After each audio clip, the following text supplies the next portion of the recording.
அன்பானவர்களே, நாம் ஒருவர் மீது ஒருவர் அன்பாயிருப்போமாக. ஏனெனில் அன்பு இறைவனிடமிருந்து வருகின்றது.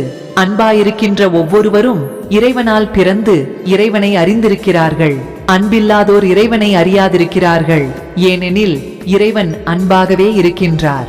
யோவான் எழுதிய முதலாம் கடிதம் அதிகாரம் 4 இறைவார்த்தை 7 மற்றும் 8.